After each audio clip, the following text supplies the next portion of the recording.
Have you ever wondered whether physical proximity is necessary to stay connected to your spiritual guide? Have you ever questioned if distance weakens the power of a teacher's blessings? Welcome back to our channel. In today's video, we're going to dive deep into one of the most misunderstood aspects of spiritual practice, the true meaning of relying on a teacher. Many people believe that unless they are physically near their guru, they're somehow missing out or disconnected. But what if the essence of reliance has little to do with location and everything to do with inner alignment? What if, through sincere devotion and unshakable faith, we could be in the presence of our teacher even if separated by thousands of miles? Today's exploration will take you into a sacred understanding of what it means to rely on a teacher. We'll unfold powerful stories, teachings, and inner reflections that reveal why physical distance is never a true barrier when the heart is fully engaged. Let us begin with a simple yet profound truth. In the Vajrayana path of Tibetan Buddhism, the real connection between disciple and teacher is not made through bodies, but through minds. The teacher's body may be elsewhere, but their mind manifested through compassion, wisdom, and blessings can pervade space and time. Imagine this. A disciple who once sat before a great master now finds himself on the other side of the world. At first he feels lost, as if the source of his strength has been taken away. But gradually, through daily prayers, visualizations, and contemplation of the master's teachings, something shifts. He begins to feel the teacher's presence in his heart not as a memory, but as a living force. In moments of doubt, he recalls the teacher's advice.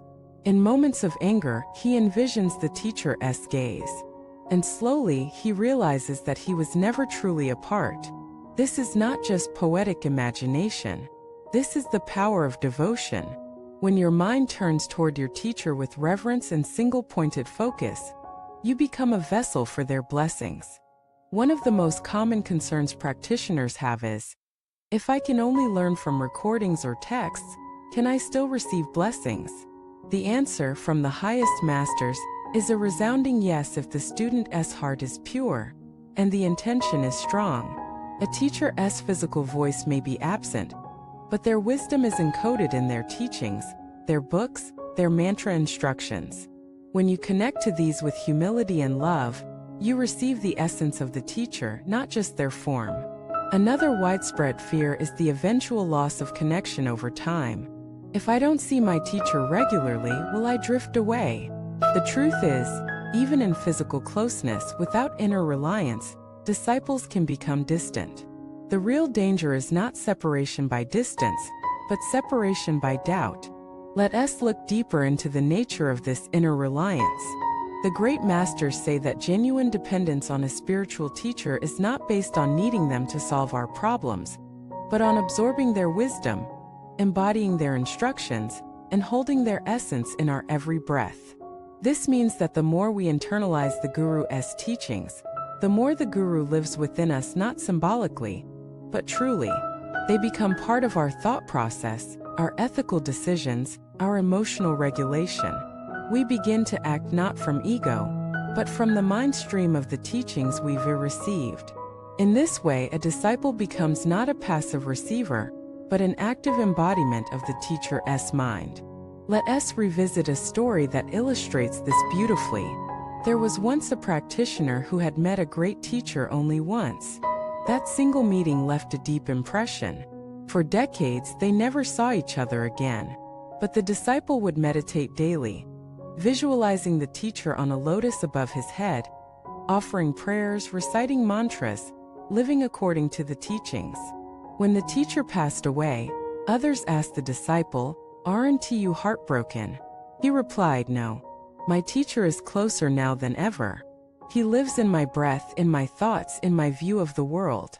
This is the goal of true reliance, to no longer need to grasp for the teacher externally, but to carry their presence like a flame inside your chest. Of course, visualizing your teacher, or imagining their presence, can feel artificial at first.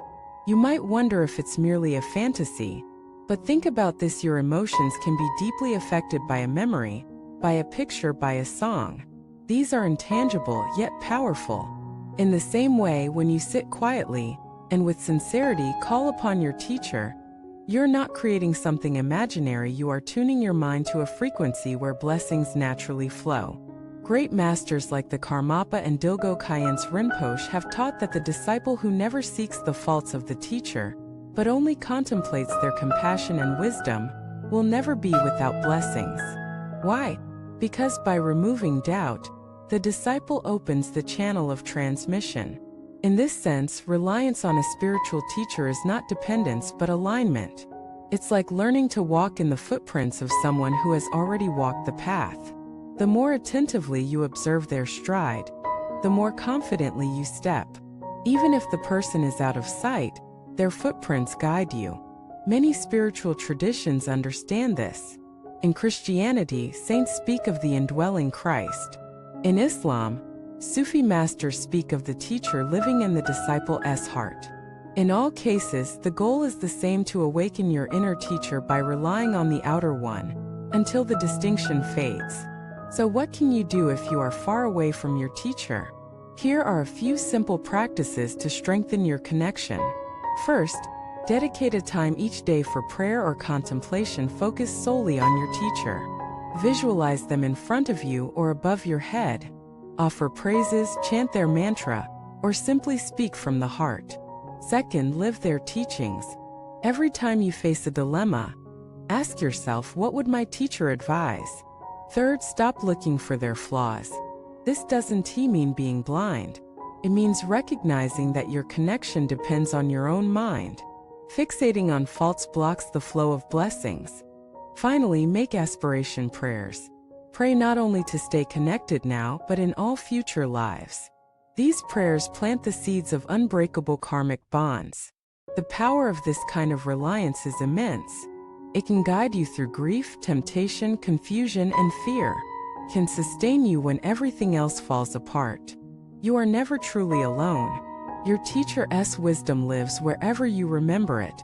Their presence arises wherever you invoke it with love. And one day, you will become the same kind of presence for someone else. Thank you for watching this video. We invite you to share your experiences. Have you ever felt connected to a teacher from afar? Have their words or presence helped you through a hard time? Share with us in the comments. And don't forget to subscribe, like, and stay tuned for more content that brings ancient wisdom into modern lives. Until next time, may the blessings of your teacher be ever present, and may your heart remain open to receive them.